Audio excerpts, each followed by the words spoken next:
بسم اللہ الرحمن الرحیم۔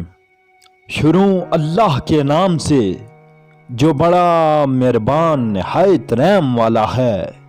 اللہ والے کی جانب سے اللہ والوں کے لیے۔ خدا کی راہ میں کوشش کرو اور کبھی پیچھے نہ ہٹو، کیونکہ خدا نے تم سے کوشش مانگی ہے، نتیجہ نہیں۔ وقت کو پیدا کرنے والے کو وقت دے کر دیکھو، وہ تمہارا وقت بدل دے گا۔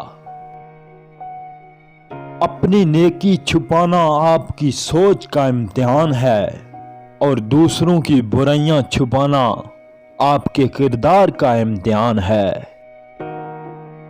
کسی کو تم دل سے چاہو اور وہ تمہاری قدر نہ کرے، یہ تو اس کی بدنصیبی ہے، تمہاری نہیں۔ آپ کو ہمیشہ اس آدمی کی نصیحت پر عمل کرنا چاہیے جو خود اپنی نصیحت پر عمل کرتا ہے۔ جو انسان یہ سمجھتا ہے کہ جو اللہ کرتا ہے وہ ہمارے لیے بہتر ہے، وہ کمال کا ایمان رکھتا ہے۔ آدمی کو اپنی فکر اور اصلاح میں مشغول ہونا چاہیے۔ دوسروں کے عیبوں پر نظر رکھنا متکبر بناتا ہے۔ جسم ظاہری کی کثافت علم کے نور سے ہی صاف ہوتی ہے، اور باطنی کثافت علم پر عمل کرنے سے پاک ہوتی ہے۔ برائی کو خود میں اور اچھائی کو دوسروں میں تلاش کرو، یہی آپ کی سب سے بڑی اچھائی ہے۔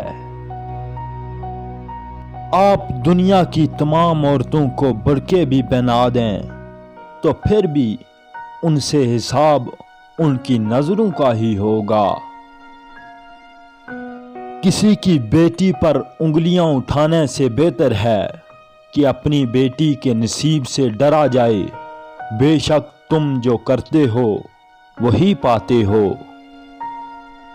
ایک غلط پاس ورڈ سے معمولی موبائل نہیں کھلتا، تو غلط طرز زندگی گزارنے سے جنت کے دروازے کیسے کھلیں گے؟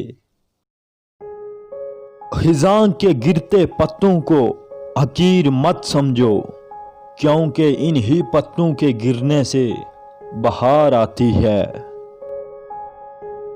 رب کے عشق میں ایک مقام وہ بھی آتا ہے کہ دعا تو دور کی بات ہے، انسان صرف سوچتا ہے اور اللہ تعالیٰ نواز دیتا ہے۔ اگر آپ اپنی زندگی کو خوشگوار بنانا چاہتے ہو تو عیب جوئی اور نکتہ چینی سے دور رہو۔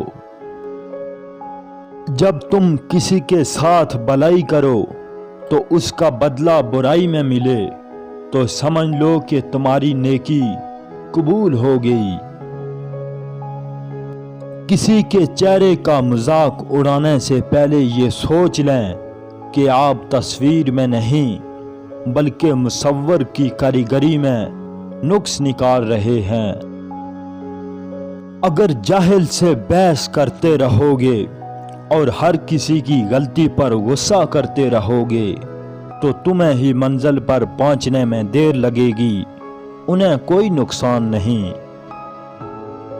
حضرت علی رضی اللہ تعالی عنہ نے فرمایا کہ منافق کا علم اس کی زبان میں ہوتا ہے اور مومن کا علم اس کے عمل میں ہوتا ہے۔